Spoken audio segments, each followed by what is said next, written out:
రాజు అవ్వటానికి అన్ని అర్హతలు, రాజు అయ్యే వీరత్వం ఉన్నా భీష్ముడే ఇక రాజుగా ఉండను అని ప్రతిజ్ఞ చేస్తాడు. అయితే ఇలాంటి సమయంలో శాంతన మహారాజుకి కూడా వయసు అయిపోతుంది. ఇప్పుడు హస్తినాపురం రాజ్యానికి ఎవరు వారసులు? Hello viewers, welcome back to my channel world of myths.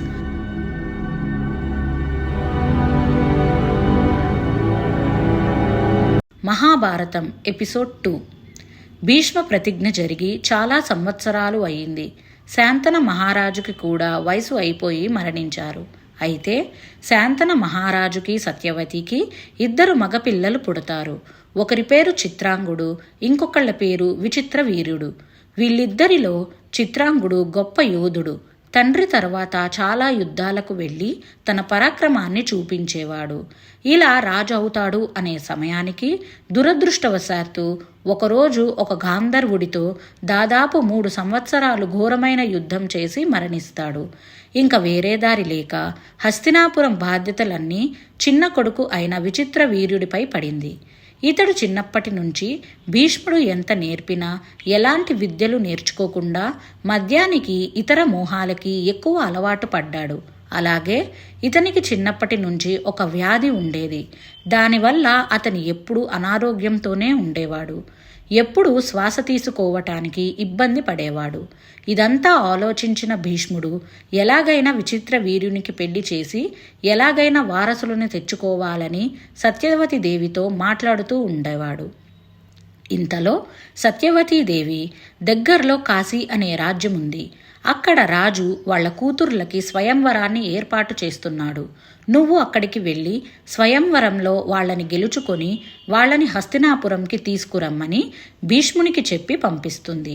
భీష్ముడు కాశీ రాజ్యానికి బయలుదేరతాడు. అయితే కాశీ మహారాజుకి 3 కూతుర్లు.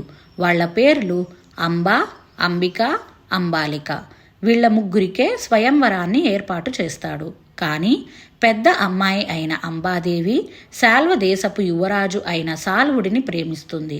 అతడికి కూడా అంబాదేవి అంటే చాలా ఇష్టం. స్వయంవరంలో అతన్ని పెళ్లి చేసుకోవాలని అంబాదేవి అనుకుంటుంది. కానీ అదే స్వయంవరానికి భీష్ముడు రావటం వల్ల మిగతా వాళ్ళు అతనితో యుద్ధం చేసే సాహసం చేయలేదు. ఎందుకంటే మహితాత్మ భీష్మ ఎంత గొప్ప యోధుడో అందరికీ తెలుసు కాబట్టి. అయితే అంబాదేవి కోసం, కేవలం అతను ప్రేమించిన అమ్మాయి కోసం భీష్ముడి చేత ఓడిపోతాడు అని తెలిసినా శాల్వ మహారాజు యుద్ధానికి దిగుతాడు. కానీ భీష్ముని పరాక్రమం ముందు ఏమాత్రం నిలవలేకపోయాడు. ఇలా స్వయంవరాన్ని గెలిచి వాళ్ల 3ని హస్తినాపురంకి తీసుకెళ్తుంటే మధ్యలో అంబాదేవి తన కథను భీష్ముడికి చెప్తుంది. దానికి భీష్ముడు వెంటనే, అయ్యో తల్లి, దీన్ని ఇంత ఆలస్యంగా చెప్తావా? నీకు ఇష్టం లేకుండా నిన్ను పట్టుకుని వెళ్లే అంత మూర్ఖుడిని కాదు. నువ్వు సంతోషంగా వెళ్ళి అతనితోనే ఉండొచ్చు అని అంబాదేవిని అక్కడి నుంచి పంపించేస్తాడు. అంబాదేవి వెళ్ళిపోవగానే అంబిక, అంబాలికను హస్తినాపురంకి తీసుకుని వెళ్ళి విచిత్ర వీరునితో పెళ్లి చేస్తారు. ఇంతలో అంబాదేవి సాల్వుడి దగ్గరికి వెళ్ళినప్పుడు, నేను నిన్ను స్వయంవరంలో కోల్పోయాను. నిన్ను గెలుచుకుంది భీష్ముడు, నేను కాదు. ఇప్పుడు నీపై నాకు ఎటువంటి అర్హత లేదు.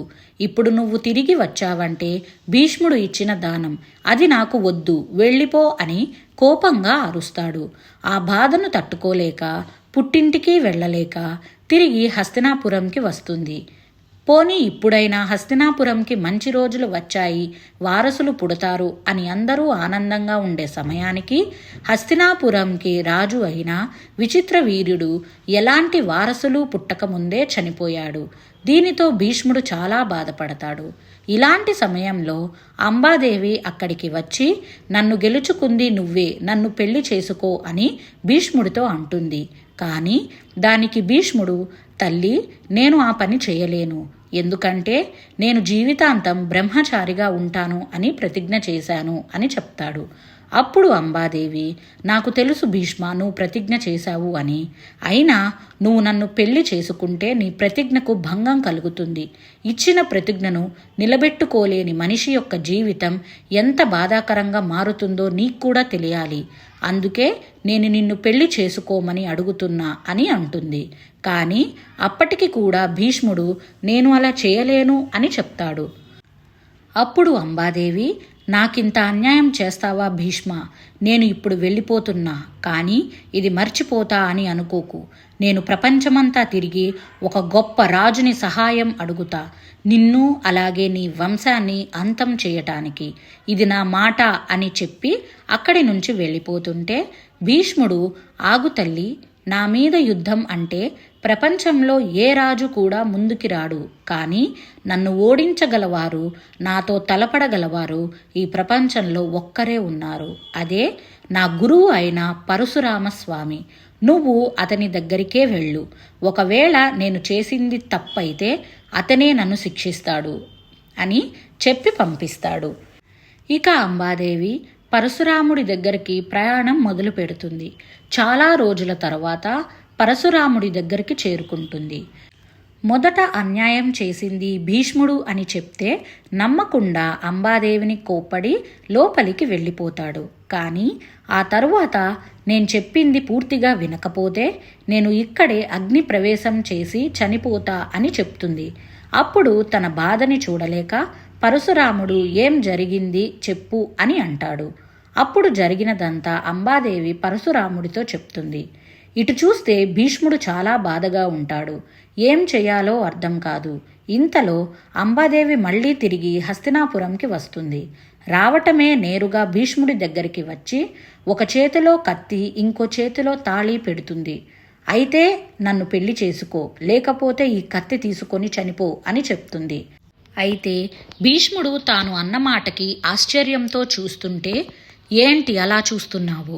ఇది నేనన్న మాట కాదు, స్వయంగా ఆ పరశురామస్వామి అన్నమాట. అయితే నన్ను పెళ్లి చేసుకోమన్నారు, లేకపోతే నాతో యుద్ధం చేయటానికి సిద్ధమవ్వమన్నారు అని చెప్తుంది. అమ్మా, నేను ముందు చెప్పినట్టే నేను ప్రతిజ్ఞ చేశాను అని చెప్పా, కాబట్టి నేను నిన్ను పెళ్లి చేసుకోలేను తల్లి అని చెప్తాడు. అప్పుడు అంబాదేవి, అయితే పరశురాముడితో యుద్ధానికి సిద్ధమవు అని అంటుంది. అది విని అక్కడ ఉండే హస్తినాపురం ప్రజలందరికీ భయం వేస్తుంది. ఎందుకంటే భీష్ముడికి చావు ఉండదు, చాలా గొప్ప యోధుడు. అలాగే పరశురాముడు సాక్షాత్తు విష్ణుమూర్తి 6వ అవతారము. అలాంటిది వీరిద్దరూ ఒకరి మీద ఒకరు యుద్ధం చేస్తే ఎంతటి విధ్వంసం సృష్టిస్తారో అని భయపడతారు. ఇలా భీష్ముడికి బాధ రెండింతలవుతుంది. అప్పటికే విచిత్ర వీరుడు చనిపోయాడు అని హస్తినాపురంకి వారసులు ఉండరేమో అని బాధలో ఉంటే, ఇప్పుడు కొత్తగా స్వయంగా అతని గురువుతోనే యుద్ధం చేయాలి అనే బాధ.